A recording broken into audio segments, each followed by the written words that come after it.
Hello again, Fissels family and friends. Happy fourth Sunday of Advent. This is the daily Advent message for Sunday, December 19. And as I've been doing daily through Advent, I'm bringing you a reading from Jesus Crisis, the 2021 UC Advent through Epiphany devotional booklet, written by the authors of the UCC Still Speaking Writers Group and published by the Pilgrim Press. Today's meditation is by Mary Luty, who we've heard from before, and her bio reads, Mary Luty is a longtime seminary educator and the author of Teresa of Avila's Way and numerous articles on the practice of the Christian life. The title for her devotional is Imagining Gutsy Mary, and her scriptural references are from the first chapter of Luke, Luke 1, 47 and 48, and Luke 1, 52 through 53, from the New Revised Standard Version adapted. Mary said, My soul magnifies my God, for you have looked with favor on the lowliness of your servant. You have brought down the powerful from their thrones and lifted up the lowly. You have filled the hungry and sent the rich away empty. In this song, Mary calls herself lowly, which doesn't mean humble or meek. It means poor. It's not a metaphor. Mary was poor, dirt poor. She sings about God's new world in the way poor people always have, in the midst of life's hard grief. She feels his joy while up to her neck in privation, which is, perhaps, the only place where such imagination is even possible. It takes imagination to sing about a new world in the midst of the violence and pain of the old. No matter when or where, it also takes guts to sing of the powerful dethroned, of poor bellies filled. It's like a raised fist. Try doing it in the boardroom of Amazon. The gift is not welcome everywhere. Mary's got guts, and she's pregnant with imagination. Pregnant with a child. And like pregnant women, she dares to believe that it's God's new world growing in her womb, that her child will one day make all the difference.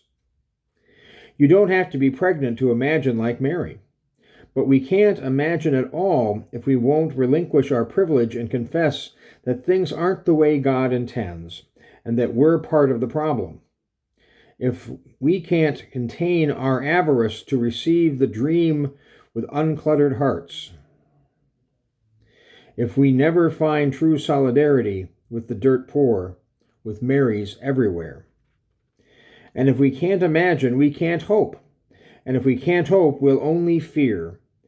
And if there's only fear, we know what that does to us and where it leaves us and where it's always left the world. And her prayer, we want to hope. Excuse me, try that again. We want to hope. We want a new world. Give the church, give me the guts and imagination of Mary.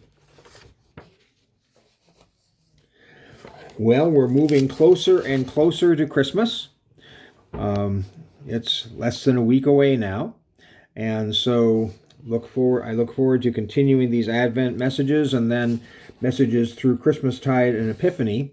Also, if you haven't heard yet, through various ways, we are having two celebrations of Christmas. One is our traditional Christmas Eve service at 7 p.m., our candlelighting service, in person live in the Sunday school room, because the sanctuary mold abatement has not happened yet.